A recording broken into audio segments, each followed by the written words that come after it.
Last December, Violence swept home to victory in the Cash Call Futurity and shot to the top of most Kentucky Derby polls. Violence wins the Cash Call Futurity. 30 minutes earlier, an unraced Hear the Ghost at odds of 16 to 1 showed a powerful turn of foot. Hear the Ghost is starting to cut into that margin. Let him shine to the 16th pole, and Hear the Ghost just might have him. Hear the Ghost has taken over the lead. Let him shine. Then comes Battled, and at the rail, brokered, Hear the Ghost wins.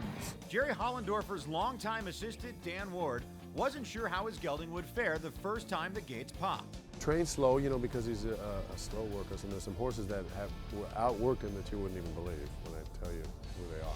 Hear the Ghost would once again display that same late kick in his next start in the San Pedro a month later. Distinctive Passion and Edwin Maldonado cruising in. Hear the Ghost ran on second. The second time out, we put him right in the stake, see what kind of horse he was, and he finished really impressive with sprinting. Hollendorfer and Ward immediately decided it was finally time to get this son of Ghost Zapper ready to tackle 2 turns. Since then, we've been trying to train him to go long. We pointed for that race right after the San Pedro, said we're going to try him in the San Felipe and see what we have. No, you never know if he's going to handle the 2 turns. You know, he could be a late running sprinter. And until you get in there and find out what you have, you know, we didn't even want to run an allowance race or run another sprint. So we wanted to put him in there and see what we had and then go from there. Hear the Ghost's 2-turn debut would come against Derby heavyweights Flashback and Golden Sense. He came out of the gate really good. He was ahead of Flashback going into the first turn, but he was able to get him back and relax. Hear the Ghost settles in third, and Flashback is the grey tucked in down at the rail. And while Hear the Ghost relaxed, Golden Sense and Flashback hooked up in a speed duel. Into the far turn they go, and Golden Sense along the inside, and Flashback. Those two now pass the 3/8 together. 2 favourites kick on with it. It was kind of expected watching, you know, the way those horses were training. And, you know, either you can do it or you don't. Flashback takes the advantage.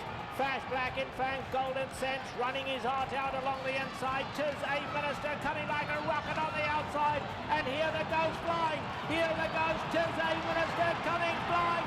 Hear the Ghost gonna get up. Hear the Ghost gets up in the San Felipe. Hear the Ghost wins. I think for now, very impressive, but also for the future because he has the right temperament to be able to run in a big race without getting upset and losing his race before the race, number one. Number two, he doesn't waste a lot of energy the first part of the race because you can put him anywhere you want. When you run a mile and a quarter, you got to be able to save something for the finish. On the Derby trail, 3 months can be an eternity. Hear the Ghost has crashed the Associated Press Kentucky Derby poll, coming in at number 7, and Violence has been shelved due to injury. The Derby can be a fickle road, but right now Hear the Ghost can be heard loud and clear, at least until his next start. Santa Anita Derby, it's 4 weeks, and we train him right here, and we send him over the day before. Now, if he runs good in the Santa Anita Derby, I don't know whether he would go back early and get a work over the track, but we've done it both ways. So